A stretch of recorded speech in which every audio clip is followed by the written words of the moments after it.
but they are telling everyone who he is. University police today identified the man they say attacked a UF student on campus last month. TV20's Kristen Giannis reports DNA evidence brought the suspect's police catch to life. Now it's time to take a look at the weather. It was really warm outside today, Dave. And parts of north central Florida got some rain. Now, what are we looking at as we head into the Christmas weekend? Mike Gismondi is here to tell us. With a revoked license and a handful of other violations and charges, you can say this driver's record caught up with him in the early hours this morning. The man, whose identity is not being revealed, eluded police for several blocks while reaching speeds up to 70 miles per hour. The chase ended when the driver veered off of US 441 and was ejected from his vehicle. No one else was injured in the incident. Have an active arrest warrant for a violation of probation due to a previous DUI conviction. His license was suspended several times and it was currently revoked for 5 years.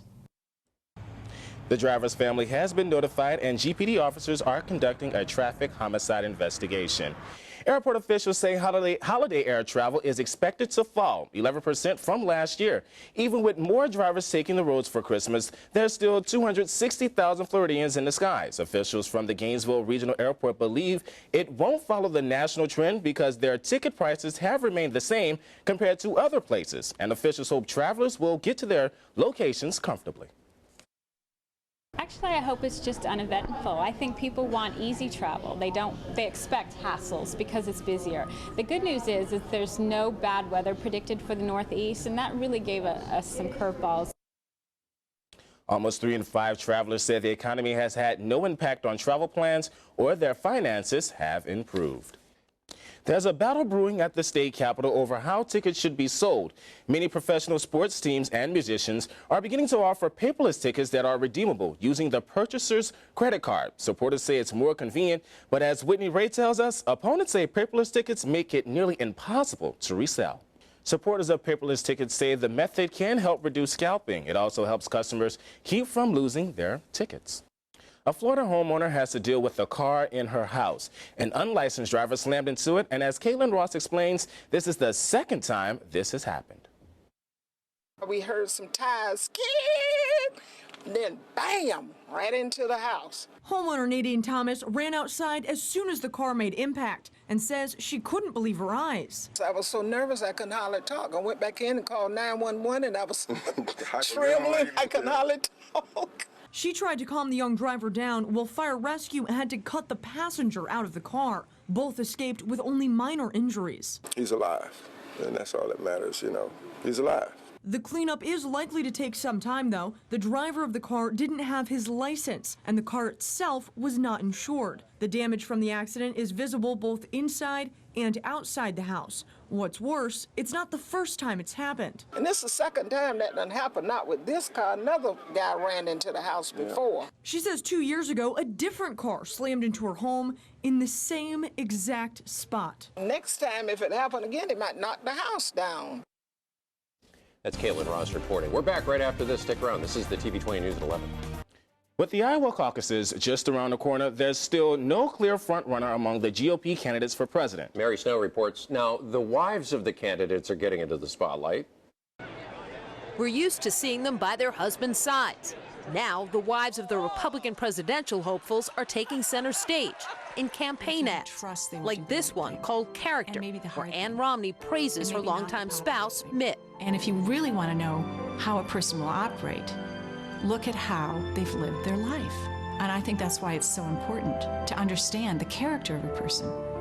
To me, that makes a huge difference. In the ad, you see the Romneys, but political watchers say it's not just about them. It's really about someone who's not in the ad at all. Ann Romney's unmistakable theme is, my husband is trustworthy, Newt Gingrich is not trustworthy. It is a very, very clear play here that they are contrasting his long-time one-woman marriage with Newt Gingrich's short-term three-women marriages, and also his infidelity in his marriages. Mitt Romney denies the ad is about contrasting anybody, saying it's about personal background. Longtime marriage is also a theme in this ad by Rick Perry's wife, Anita, who speaks glowingly about marrying her high school sweetheart. The ad is seen as targeting the party's conservative base. We grew up in small towns, raised with Christian values we still believe in. And we know Washington, D.C. could use some of that. Then there's Newton Callista's Christmas greeting, in which Callista Gingrich makes her first appearance in an ad. From our family to yours, Merry Christmas and Happy New Year. I'm Callista Gingrich. And I'm Newt Gingrich, and I approve this message. Game changers? Maybe not. With the Iowa caucuses less than 2 weeks away, candidates are scurrying to reach an audience where family makes a difference. They're targeted to families, and certainly they're targeted to women, because reassuring voters in Iowa that he's a good guy and he's a family man has a lot of resonance for women. There are some spouses who are keeping a lower profile. In the case of Ron Paul, he's leaving it to his son, Senator Rand Paul, to speak for the family in a new ad set to run in Iowa and New Hampshire. Mary Snow, CNN, New York. Republican presidential candidate Mitt Romney is back in the spotlight thanks to some well-known newspapers.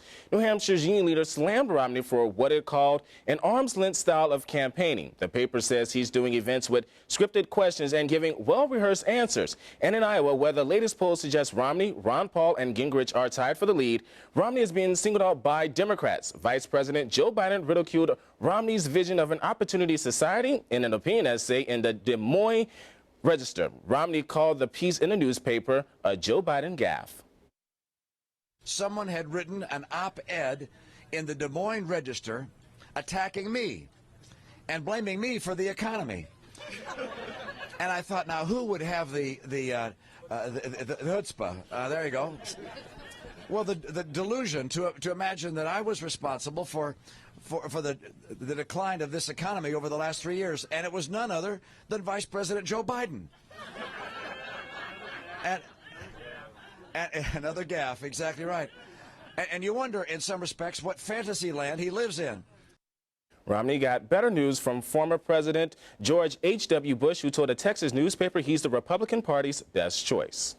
Stick around. Mike has your weekend forecast along with that Christmas forecast we want to know about coming up next.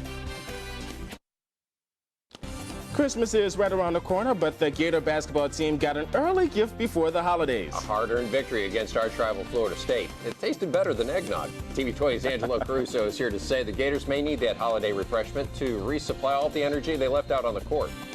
Billy Donovan would probably prefer they drink water or Gatorade, David, but refreshments will be needed after giving everything they had in an 82-64 victory over FSU. Coming up, what turned the tide last night, the Gators' direction, and quite possibly the play that started it all. See how man-child Patrick Young contributed in the run that put the game out of reach right after this.